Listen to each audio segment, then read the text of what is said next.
Hello दोस्तों। आज हम लोग प्रोजेक्ट ट्रेल का जो हिंदी इलेक्टिव का जो सेट निकला हुआ है उसका आज हम लोग दूसरा सेट करेंगे। पहला सेट हमने कर लिया है और जो नहीं देखे हैं इसका वीडियो फ़िलहाल देख लीजिएगा। ये देखिए पहला सेट, इसका मैंने क्वेश्चन करवा दिया था, बड़ा और छोटा दोनों, यानी कि सब्जेक्टिव और ऑब्जेक्टिव दोनों करवा दिया था। आज हम लोग इसका दूसरा सेट देखते हैं। देखिए आज हम लोग इसका दूसरा सेट देखते हैं, ठीक है। तो चलिए इसको, ये गद्यांश से आप खुद ही पढ़ के इसका आंसर दे दीजिएगा। क्वेश्चन देख लीजिए, ठीक है। इस तरह है गद्यांश, आप पढ़ के खुद ही इसका आंसर देने का प्रयास कीजिएगा। ये पद्यांश है, इसको भी पढ़ के देने का प्रयास कीजिएगा। हम लोग यहाँ से आ जाते हैं, ठीक है। पहला प्रश्न है 9वां से अभिव्यक्ति और माध्यम से। भारत में पहली मुख्य फिल्म बनाने का श्रेय किसे दिया जाता है? तो दादा साहब फाल्के। देख लीजिएगा। अगला प्रश्न, निम्न में से किसी समाचार की आवाज़ माना जाता है? तो इसका सही आंसर होगा संपादक, एडिटर। अगला प्रश्न है, संचार प्रक्रिया में आने वाली बाधा को क्या कहते हैं? तो इसको शोर कहते हैं या नया चीज, ठीक है। सर्वप्रथम भारत में समाचार की शुरुआत कब हुई? तो इसका सही आंसर होगा 29 जनवरी 1880। अगला प्रश्न है, ऑल इंडिया रेडियो विविध की स्थापना कब हुई? इसका सही आंसर 1936। अगला प्रश्न देखते हैं, भारत के संचार माध्यम में सबसे पुराना माध्यम कौन सा है? तो इसका सही आंसर होगा प्रिंट मीडिया, ठीक है। अगला प्रश्न है, संचार शब्द की उत्पत्ति चर धातु से हुई, जिसका अर्थ क्या होता है? चलना, याद रखिएगा। अगला प्रश्न है, कविता किस विद्या के अंतर्गत? कविता आता है पद्यांश में, ठीक है। कहानी आएगा गद्यांश में। चलिए, फिल्म जनसंचार को किस माध्यम से रखेंगे? और दृश्य और श्रव्य दोनों। क्यों? क्योंकि इसको देखेंगे भी और सुनेंगे भी। अगला प्रश्न, मुद्रण की शुरुआत किस देश में हुआ? तो इसका सही आंसर होगा चीन में।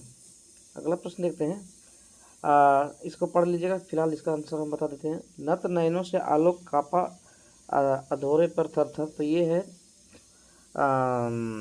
सरोज स्मृति से, और सरोज स्मृति को लिखा है सूर्यकांत त्रिपाठी निराला जी। सूर्यकांत त्रिपाठी निराला जी ने जो सरोज स्मृति लिखा है, तो सरोज उसमें कौन थी? सूर्यकांत त्रिपाठी निराला जी की पुत्री थी, स्वर्गीय पुत्री, ठीक है। यहाँ पे दिया हुआ किस भाषा में इसका उपरोक्त पद्यांश किस भाषा में? तो अवध भाषा में, ठीक है। अगला देखते हैं, कापा अधोरे थरथर में कौन सा अलंकार है? तो इसका सही आंसर होगा उपमा, ठीक। अगला देखते हैं, प्रस्तुत पंक्ति किस कविता से ली गई है? तो अभी हमने आपको पढ़ाया था सरोज स्मृति से, ठीक है। चलिए आगे देखते हैं, कार्नेलिया कौन थी? तो ये सेल्यूकस निकेटर की पुत्री थी, सेल्यूकस की बेटी, ठीक है। सरोज स्मृति शीर्षक में सरोज कौन? तो निराला जी की पुत्री थी, अभी हमने बताया था निराला की पुत्री। अगला है, तोड़ो किस प्रकार की कविता है? तो तोड़ो जो है इसमें से उद्भेद बोधन है, ठीक है।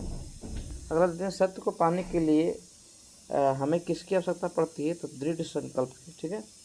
अगला प्रश्न है, अरे मैं उन दिनों कितना काम कर लेता था। ये जो लाइन है फिलहाल ये गांधी नेहरू आसिर अराफत से है, और इसमें से ये जो अरे मैं उन दिनों कितना काम कर लेता था, ये कहावत है गांधी जी का निजी सेक्रेटरी यानी निजी सचिव महादेव देसाई जी का।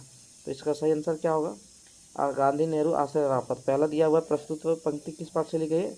गांधी नेहरू आसिर अराफत। अरे मैं उन दिनों कितना काम कर लेता था, इसको कौन बोला था? महादेव देसाई। अगला देखते हैं, महादेव देसाई कौन था? ये काफ़ी भी कई बार इसको पूछा है, गांधी जी का निजी सचिव। अगला है, महादेव देसाई कहाँ से जुड़ी बातें सुनाने लगा? रावलपिंडी, ठीक है। अगला देखते हैं, महिला आंचल नामक उपन्यास किसमें उपन्यास कौन लिखा है? तो इसको लिखा फणीश्वरनाथ रेणु ने। अगला देखते हैं, आपकी पाठ्य पुस्तक में कौन सा आत्मकथा आज के अतीत का अंश है? तो इसका सही आंसर होगा गांधी नेहरू आसिर अराफत से। जो एक जगह टिक कर नहीं रहते उसके लिए उचित शब्द को क्या कहते हैं? यायावार भी कहते हैं, ये कहते हैं खानाबदोश भी कहते हैं, घुमक्कड़ भी कहते हैं। इनमें से क्या होगा? सभी। अगला प्रश्न है, समाधि के लिए दिए गए विकल्प। समिधा, समिधा जो है समिधा का मतलब होता है हवन के लिए जो लकड़ियाँ होती है, हवन में जो जो लकड़ियाँ जलाई जाती है उसको समिधा कहते हैं। तो इसका सही आंसर क्या होगा? हवन सामग्री। अगला प्रश्न है, आटे के भात की राख को कौन बटोर रहा था? तो इसका सही आंसर होगा भैरव। इसका झोपड़ी जला था, किसने जलाया था? सूरदास। किसने जलाया था सूरदास का झोपड़ी? भैरव ने।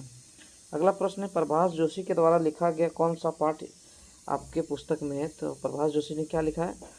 प्रभास जोशी ने लिखा अपना मालवा खाओ उजाड़ू सभ्यता। अगला है, आत्मकथा नंगा तलाई का गांव किसके द्वारा लिखा गया? तो इसका सही आंसर होगा विश्वनाथ त्रिपाठी। अगला प्रश्न है, शुभांगी भैरव से डर कर रात भर कहाँ छुपी थी?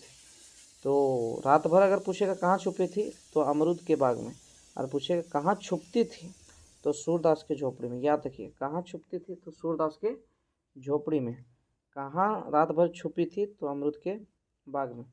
आगे देखते हैं, भूप सिंह किस कहानी पाठ का पात्र है? तो भूप सिंह जो है आरोहण है, पर्वतरोही वाला। ठीक है, तो इसका एमसीक्यू हमने देख लिया, और इसका सब्जेक्टिव जो है फिलहाल अगला वीडियो में हम करवा देंगे, एग्जाम से पहले आपका करवा देना है। ठीक है, क्वेश्चन है देख लीजिए, क्वेश्चन जो है देख लीजिए, क्वेश्चन जो है देख लीजिए, उसके बाद हम लोग इसका आंसर एक एक करके देख लेंगे। ठीक है, तो चलिए, धन्यवाद।